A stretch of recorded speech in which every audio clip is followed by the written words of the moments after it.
Okay, here's how you work this problem. It says a tank is filling with water from a natural spring. 2 days ago, the water was 10 feet deep, and yesterday, the water was 12 feet deep. Assume that the water depth continues to rise at this same rate after today. So let's do the following. Let's create a table from this. Okay, let me change my colors here. So let's create a table. Okay, and we're gonna call x the days. Okay, that will be my x value, the x, and the y will be the depth of the water. Okay, and according to the problem, it says 2 days ago the water was 10 feet um, deep. Okay, so that means when 2 days ago, how do you say 2 days ago? -2, because it was in the past, negative, it was 10 feet. And then it said after that, that yesterday, which means 1 day ago, okay, was 12 feet deep. So I'm going to put here -1, it was 12 feet. Okay, it says here in the problem that assume that the water depth continues to rise at this same rate, and that is the key. Let's find the rate, and the rate is the slope.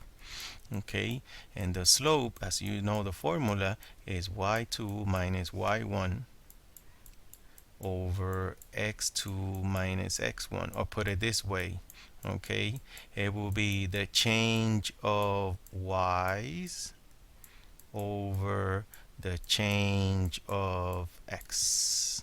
And that's what I'm going to do. I'm going to find the change. What is the change of y? How the water was increasing from 2 days ago to yesterday. It went up by 2. So my rise here is +2. I'm sorry, not the rise. Well, yes, the rise. We call it also the change of y is the rise. So it will be my change of y is 2 over. What is the change in the x's? Well, from -2 to -1, it went up by 1. So my rise is my run is 1, or my change of x and y's is, I'm sorry, my change of x's is 1. So if I simplify this fraction 2 over 1, that comes out to be 2. So my rate is 2. So that means as the days keeps going on, so today is day 0, so it went up to 14.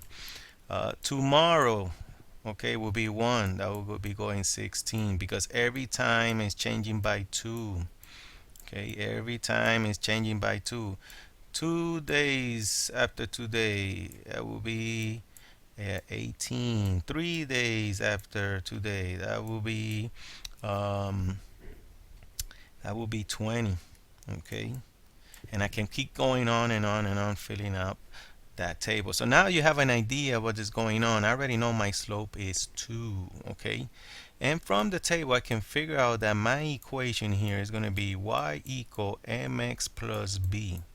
Okay, that's what I need to this is how you write that equation of a line. There's a linear pattern here. There's a linear relationship here. As the x's increases by a constant change of 1, the y's increases at a constant change of 2. So that's why the slope is 2. And what I did here is I found out who's my m, and my m is 2. And here is my m, and I'm going to replace that m with 2.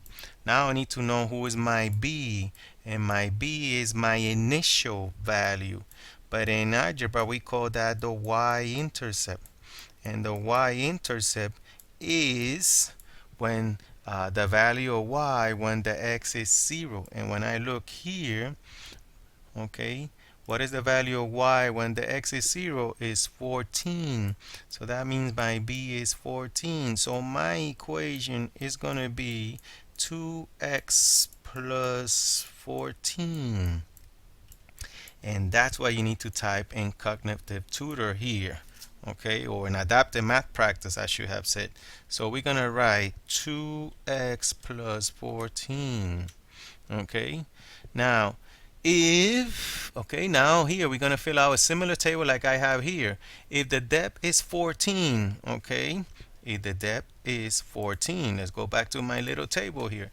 When the depth was 14, who is my x? Or put it this way, I want to get 14. What number you're going to plug in this x so you get 14? So when you plug the value of x with a number, you multiply by 2 and you have 14, you get 14. That will be 0. Okay. Then how do we get 50? Well, now we're going to start playing with equations in a way. So let me get to my board and let me clear this up. Okay, now we know the equation is y equal 2x plus 14. Now what I'm gonna do, I want to find out when the y is 50. Okay, so what I'm gonna do is I'm gonna replace this y with 50. And what I'm gonna do now is solve an equation. So the next thing I'm gonna do is subtract 14 on both sides. See, I'm doing this kind of algebraically. This is gonna be 36 equal to 2x. Now let's leave the x by itself. So I'm gonna be dividing by 2. Because this 2 is multiplying the x. So how much is my x? My x is going to be 18. Okay, so that's what I'm going to put here, 18. And you can see I finished with the table. I hope this helps.